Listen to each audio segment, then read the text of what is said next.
අද අපි කතා කරන්නේ දත්ත විශ්ලේෂණය ගැන මත් හරි ආස කරන මාතෘකාවක්. මේ දැන් අපි බලමු මේ දත්ත කවුද මේ විශ්ලේෂණය කරන්නේ. දැන් මේ හැමෝම කතා කරනවනේ data driven decision making, දත්ත මත පාදක කරගෙන තීරණ වලට එළබෙන්න ඕන මේ වගේ කතා අපිට ගොඩක් ඇහෙනවා. දැන් සමහරට ඔයා මැනේජර් කෙනෙක් වෙන්න පුළුවන්. එතකොට දැන් accounts එතකොට sales data මේ වගේ දේවල් එක්ක වැඩ කරන කෙනෙක් වෙන්න පුළුවන්. එහෙම නැත්නම් වෘත්තියක් විදියටම මේ දත්ත විශ්ලේෂණ කටයුතු කරන කෙනෙක් වෙන්න පුළුවන්. ඒ වගේම report එකක් හදාගෙන presentation එකකට data visualization මේ වගේ දේවල් add කරන්න ඕනක වෙන කෙනෙක් වෙන්න පුළුවන්. ඉතින් මේ ඔයාලා හැමෝටම මේ දේවල් උමනා වෙනවා. දැන් අපි මීට කලින් දත්ත විශ්ලේෂණ කටයුතු කරේ කොහොමද කියලා මතක් කරොත් දැන් Microsoft Excel එතකොට Google Sheet මේ වගේ tools එක්ක වැඩ කරන්න ඔයා ඉගෙන ගන්න ඕන මේ දත්ත විශ්ලේෂණ කටයුතු සාමාන්‍ය පරිදි කරගන්න. ඊට පස්සේ ඊට වඩා advanced data analytics වගේ දේවල් වලට යද්දි programming skill ඕන වෙනවා. SQL, Python, R මේ වගේ programming knowledge එකක් ඕන වෙනවා. programming ඒ වගේම data visualization tools, Power BI, Tableau මේ වගේ tools වල එක්ක වැඩ කරන්න experience එක මේ දේවල් ඕන වෙනවා. ඉතින් මම හරි දරුණු ප්‍රශ්නයක් අහන මේ chapter එක අන්තිමට ඔයා දැනටත් මේ field එකත් එක්ක වැඩ කරන කෙනෙක්ට ඔයාට මේ ප්‍රශ්නෙට උත්තරේ මේ chapter එක ඉවරනකොට තේරෙයි ඔයා කොහොමද ඔයාගේ ඊළඟ journey එක මේ data analysis එක්ක මේ AI එකතු කරගෙන යන්නේ කියන කාරණාව ගැන තමයි මම මේ ප්‍රශ්නේ අහන්නේ. හරි. දැන් අපි demo session එකට ඇවිල්ලා ඉන්නේ. අපි මෙතෙන්දී අපි use කරන්නේ GPT-4o කියන මොඩල් එක. අපි මෙතෙන්දී default select වෙලා තියෙනවා. ඊට පස්සේ දැන් අපිට අපේ data set එක අපි මුලින්ම මේකට දාගන්න ඕන. මේකට options කිහිපයක්ම තියෙනවා. දැන් තියෙනවා ChatGPT එකෙන් cloud storage option එකක් දීලා තියෙනවා. ඒ කියන්නේ Google Drive එකේ තියෙන data sheet එකක්, data set එකක් මේකට connect කරගන්න පුළුවන්. ඒ වගේම Microsoft OneDrive වගේ තියෙන data set එකක් වුණත් අපිට මේකට connect කරගෙන අපේ analysis වැඩ ටික කරගන්න පුළුවන්. මම දැනට මගේ local computer එකේ තියෙන data set එකක් මම මේකට upload කරගන්නවා. හරි. මගේ data set එක මම ඔයාලට පෙන්නන්නම්. මේක මේ බලශක්ති renewable energy ඒ කියන්නේ පුනර්ජනනීය බලශක්ති සම්බන්ධයෙන් තියෙන data set එකක්. මේකේ data records තියෙන 1000ක් තියෙනවා. එතකොට තව ඒ වගේම මේ domain එකට සම්බන්ධ මේ household size එක, income level මේ වගේ ග්‍රාමීය නොවන country එක, region එක මේ වගේ data set එකක් තියෙනවා. අපි බලමු දැන් මේකත් එක්ක කොහොමද අපි analysis වැඩ ටික කරන්න කියලා. අපි මුලින්ම අපි මේකෙදී අපිට පුළුවන් මුලින්ම කැමති නම් අපි යාට ස්කෝප් එකක් දීලා අපිට ඕන අපේ රෝල් එක ගැන කියලා ඔයා මේ වගේ කෙනෙක් විදියට ඇඩ් කරන්න කියලා මේ ඩොමේන් එකත් එක්ක එහෙම කමියුනිකේට් කරන්නත් පුළුවන්. මොන මම දැන් මෙතෙන්දී අපි යාගෙන් අහලා දැනගන්න හදන්නේ මේ data set එක මොන වගේද ඒ කියන කාරණා ගැන.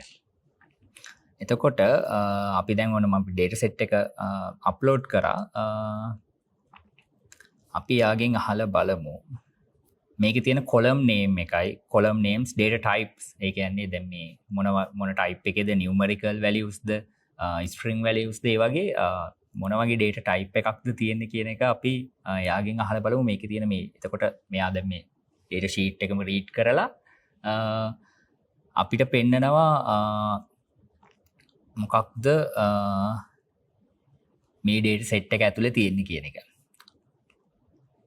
මේකෙදී ඔයාලට බලා ගන්නත් පුළුවන් මේ feature එක enable කරලා තියෙනම් මේකේ වෙන process එක මොකක්ද කියලා. අපිට ඒක අවශ්‍ය නැත්නම් අපිට ඒක minimize කරන්නත් පුළුවන්.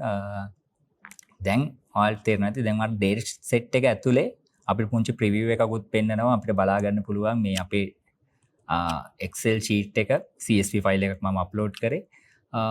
ඒක ඇතුලේ තියෙන data columns ටික මොකක්ද? ඊට පස්සේ main data types ටික එකේ තියෙන කැටගරීස් ටික එතකොට ඩේටා ටයිප්ස් මොනවද කියන එක එයා අපිට ඔන්න පොඩි සමරි එකක් දුන්න අපිට මේ ඩේටා සෙට් එක දිහාවත් බලන්න නැතුව ඩේටා ඒ කියන්නේ මම කියන්නේ මේ ඩේටා ෂීට් එකේ තියෙන එකින් එක බලන්න නැතුව අපිට ඒකේ මුළු ඩේටා සෙට් එක ගැන පොඩි සමරි එකක් ගන්න පුළුවන්කම මුලින්ම හම්බුණා මේ ඩේටා සෙට් එක ගැන දැනගෙන. ඉතින් අපි දැන් දත්ත විශ්ලේෂණය කරද්දී අපි කරන්නේ මුලින්ම මේ අපිට ලැබිලා තියෙන දත්ත මොන වගේද කියන එක. මේකේ මොන ඩොමේන් එකේද මොකක් ගැනද තියෙන්නේ කියන කාරණා ගැන අපි දැනගන්න ඕනේ. ඉතින් ඒක තමයි මේ දේවල් අවශ්‍ය වෙන්නේ. හරි අපි දැන් බලමු මේකේ මේ කොච්චර දැන් අපි කලින් මැනුවල් නේ බැලුවේ. කොච්චර data rows row count එකක් තියෙද column count එකක් තියෙද අපි ඒකත් එයාගෙන් අහලා බලමු. මම මේක ඇතුලේ වෙන්නේ මොකක්ද කියන එක දැන් මේ programming background එක වගේ තියෙන කෙනෙක් නම් මේ වෙන කාරණය ගැන හොඳ අවබෝධයකුත් ගන්න පුළුවන් මේක ඇතුලේ වුණ process එක මොකක්ද කියන එක. ඒක තමයි මේ අර මේ තියෙන કૃතිම මොලයක්. එතකොට එයා මේක read කරේ කොහොමද කියන එක ගැන තමයි මේ ඔයාලට බලා ගන්න පුළුවන් වෙන්නේ. මේ Python code එකක් run වෙලා තමයි මේ answer එක එන්නේ. අපිට ඒක අවශ්‍ය නම් ඒ වුණ process එක ගැන අදහසක් ගන්න පුළුවන් මේ analyzed කියන option එක ඇතුලේ click කරාම මේ දැන් බලා ගන්න පුළුවන් අපිට rows 1000ක් තියෙන column 12ක් තියෙනවා. එතකොට දැන් මේ data set එක ගැන අපිට පොඩි අවබෝධයක් තියෙනවා. අපි මේ ගනුදෙනු කරන්න යන්නේ මොන වගේ data set එකක් එක්කද කියන එක. දැන් අපි ඊළඟට move වෙමු. මේ data set එකක summary value එක.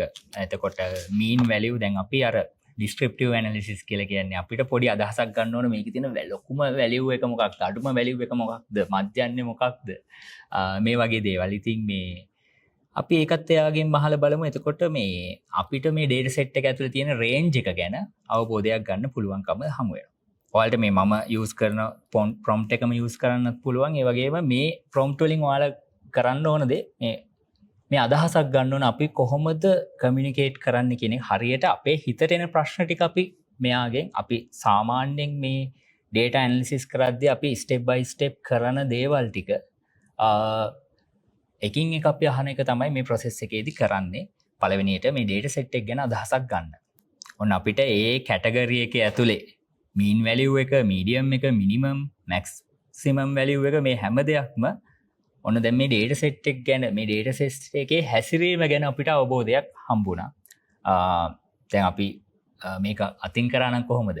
එහෙම නැත්නම් අපි Excel වගේ tool එකක් පාවිච්චි කරොත් මේක එකින් එක අපිට query කරලා ඒ functions ලියලා තමයි ගන්න තියෙන්නේ. දැනට අපිට ඒ knowledge එක අවශ්‍ය වෙන්නේ නැහැ. අපිට ඕන කරන්නේ අපිට අවශ්‍ය කරන basics theory අපි දැනගත්තම මේ data analysis වලට ඕන කරන මේ දේවල් වලින් මේ දත්ත විශ්ලේෂණයට අවශ්‍ය කරන සම්බන්ධතාවයන් ගොඩනගා ගන්න තමයි අපිට තියෙන්නේ.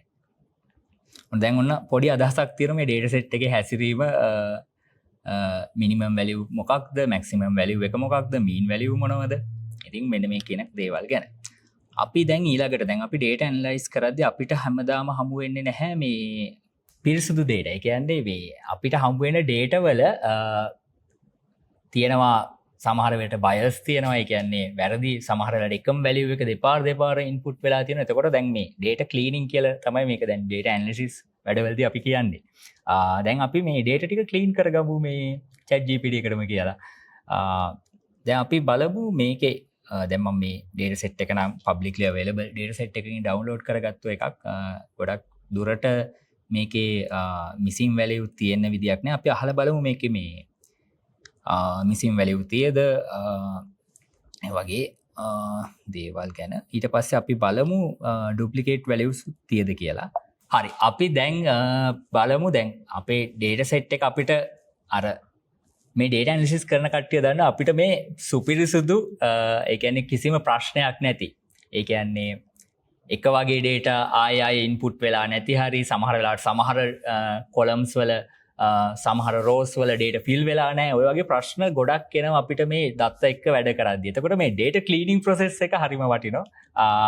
ඉතින් අපි දැන් බලමු මේ අපේ data set එකේ මිසින් වැලියස් මොනව හරි තියද ඒ වගේ කියලා මම දැන් මේ data set එක නම් ගත්තේ publicly available data source එකකින්. එතකොට මම හිතන්නේ නැහැ සමහර විට මිසින් වැලියස් තියෙන්න පුළුවන්. අපි මුලින්ම බලමු මේ මිසින් වැලියස් තියද කියලා අපේ data set එක ඇතුලේ. දැන් ඔයාලා Python දන්න කෙනෙක් නම් මේ වෙන්න process එක ගැන හොඳ අවබෝධයක් ගන්න පුළුවන්. එයා බලන null values තියද කියන එක. දැන් මේ මම කියවනේ මේ data set එකේ මම ගත්තු තැනත් එක්ක මේකේ null values නැහැ. අපි බලමු එක වගේ data තියද කියලා. එහෙම තියෙනම් මේ දේවල් බලලා අයින් කරගන්න පුළුවන්කමත් අපිට ChatGPT එක ඇතුළෙන්ම කරගන්න පුළුවන්. ඔන්න දැන් අපේ data set එකේ ඇත්තටම අපි අරගෙන තියෙන clean data set එකක්. ඒකේ missing values නැහැ. එතකොට duplicate value නැහැ. ඉතින් දැන් අපිට තියෙන්නේ analyzing processing part එකට යන්න. අපි බලමු මේ අපේ data set එකේ දැන් අපි ගත්තේ මේ බල ශක්තිය සම්බන්ධයෙන් බල ශක්තිය මේ පුනර්ජනනීය බල ශක්තිය සම්බන්ධයෙන් මේ බල ශක්ති usage එක ගැන තියෙන data set එකක්. එතකොට මේ අපි බලමු අපේ data source එකේ monthly usage එක kilowatt වලින්. එතකොට ඒ වගේම මේ usage එක තියෙන මේ energy source එක මොකක්ද කියලා අපි අහලා බලමු. ඔයාලට තේරෙනවද මේ අපි දැන් කරන්න හදන්නේ මේ දත්ත අපේ data ටිකත් එක්ක අපි කතා කරන්න හදන්නේ දැන්. මේක ගැන අපිට තියෙන ප්‍රශ්න මේ දේවල් අහලා දැනගන්න පුළුවන්කම තියෙන. ඉතින් ඔන්න දැන් තියෙන මේ බලා ගන්න පුළුවන් අපි renewable energies වල මේ අපේ data source එකට අනුව solar වලින් කොච්චර kilowatt ප්‍රමාණයක් usage එකක් තියද, සුළං බලයෙන් කොච්චර usage එකක් තියද. ඉතින් මෙන්න මේ data ටික ඔක්කොම අපිට අර without programming language programming knowledge එහෙම නැත්නම් අපි මේ වගේ දෙයක් දැනගන්න ගියොත් අපිට එකින් එක calculate කරන්න වෙනවා අතින් කරන්න ගියොත්. එහෙම නැත්නම් Excel වගේ tool එක ඒ query අපිට implement කරන්න වෙනවා. හැබැයි දැන් අපිට අවශ්‍ය වෙන්නේ මේ අපි communicate කරගන්න විදිය දැනගන්න ඕන එක තමයි. අපි තවත් ප්‍රශ්නයක් අහලා බලමු. අපි අහලා බලමු මේ දැන් අපේ data set එකත් එක්ක බැලුවම මේ අපි බලමු cost එක save කරපු එක ගැනයි ඒ වගේම මේ region එක ගැන අපේ data set එක මතකයි නේද? අපේ data set එකේ අපි monthly usage එක ගැන කතා කරලා තිනවා. එතකොට මොන year එකේද, එතකොට මේ energy source use කරන householders ලගේ මේ size එක ගැන, income level එක ගැන.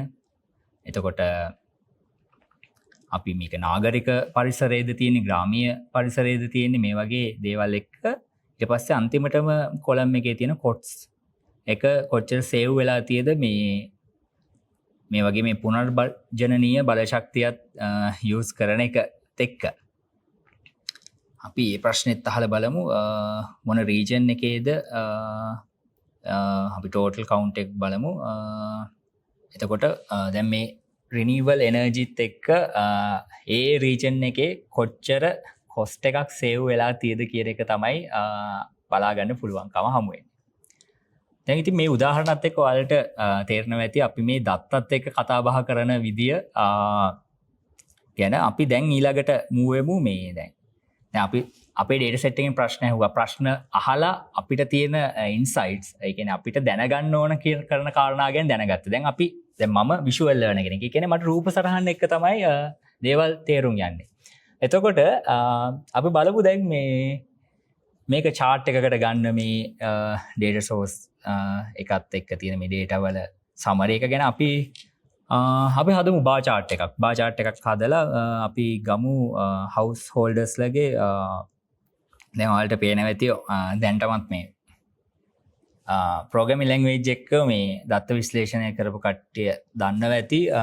දැන් මේ Python library එකක් matplotlib library එකත් එක්ක එයා තමයි මේ graph එක generate කරන්න හදන්නේ. ඉතින් ඔන්න මේ දැන් අපිට bar chart එකක් බලා ගන්න පුළුවන්කම තියෙනවා energy sources වල housing holders ලගේ count එකත් එක්ක අපිට මේක copy කරගන්න පුළුවන්, download කරගන්න පුළුවන්, අපේ document වලට attach කරගන්න පුළුවන්.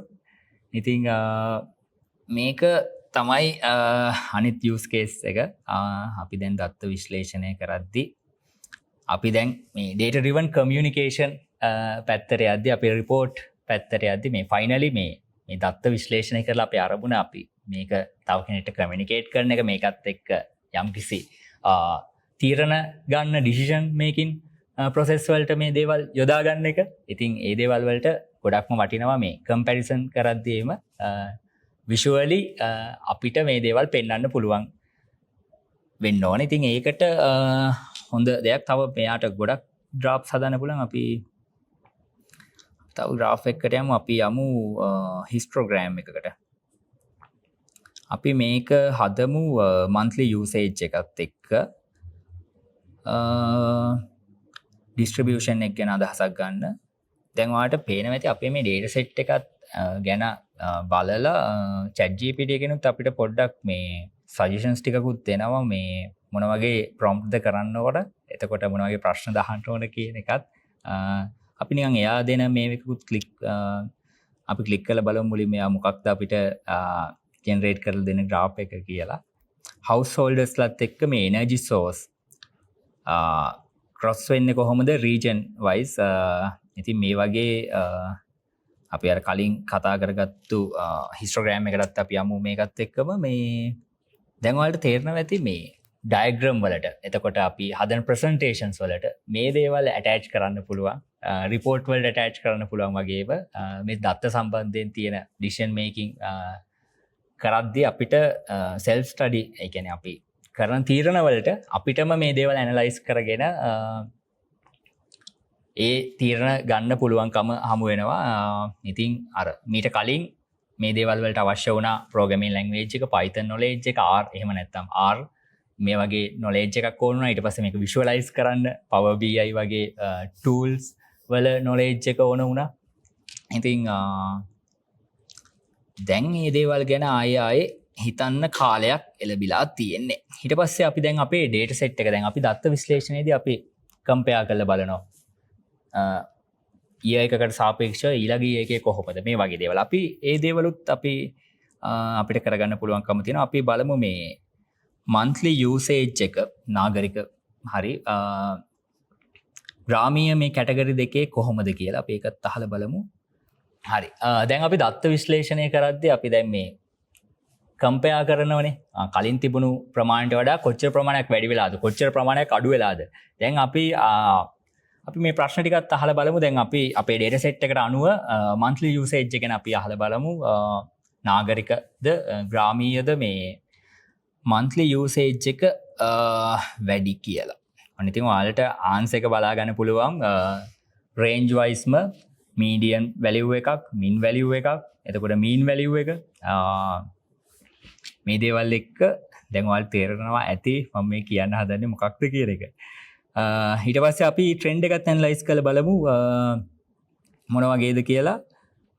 monthly usage එක අපි ගමු over the year ගමු energy source එකත් එක්ක.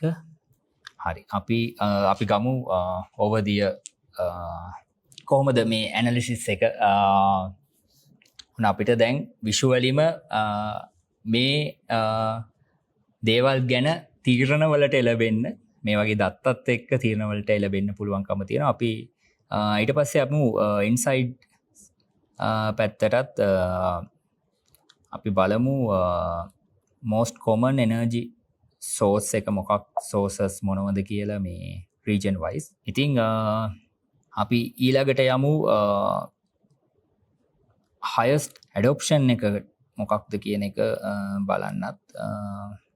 දැන් ඔයාලට මේ answers ටික පේනවා ඇති. දැන් මට ඕනුනේ උදාහරණයක් විදියට මේ දත්තපත් data set එකක් insert කරලා මේ data set එකත් එක්ක ගනුදෙනු කරන හැටි ඔයාලට පෙන්නන්න. එයාලත් එක්ක මේ ප්‍රශ්න අහන විදිය, data clean කරන විදිය, pre-process කරන විදිය, එතකොට data visualize කරන විදිය, එතකොට insights generate කරන විදිය ගැන ඉතින් මම මතක ඇති මම කිව්වා මේ demo එකේ වුණාට පස්සේ මම ඔයාලගෙන් ප්‍රශ්නයක් අහනවා. ප්‍රශ්නේ මේක. ඔයා මොකද හිතන්නේ ඔයා මැනේජර් කෙනෙක් විදියට ඉස්සරහට AI දන්න data analysis කෙනෙක් hire කරනවද? නැත්නම් අලුතෙන් ඔයා data analysis කෙනෙක් hire කරන්න ඕනද කියන කාරණය. ඒ වගේම තමයි ඔයා දැනටත් data analysis කරන කෙනෙක් නම් මේ වෘත්තිය ඔයාගේ working time එකේ ඔයා ඉස්සරහට මොන වගේ දේවල්ද කරන්න බලාපොරොත්තු වෙන්නේ කියන කාරණය. දැන් මේ අපි sample data set එකකට තමයි මේ බැලුවේ. එතකොට දැන් large scale data set එකත් මේ වගේම big dataත් එක්ක මේ වගේම මේ AI model වලට ගනුදෙනු කරන්න පුළුවන් හැකියාව තියෙන මේ වෙද්දි ඒ දේවල් එක දත්ත මත පදනම් වෙච්ච decisions ගන්න, ඒ දේවල් වල හැසිරීම ගැන analyze කරන්න, ප්‍රශ්න අහගන්න. ඉතින් මේ දේවල් කරන්න පුළුවන්කම තියෙනවා. ඉතින් ප්‍රශ්න තමයි අරක ඔයාගේ දත්ත විශ්ලේෂණ රැකියාව හෝ වේවා ඔයා කරන එදින්දා වැඩවලදී ඊළඟ මූවමන්ට් එක මොකක්ද ඔයාගේ?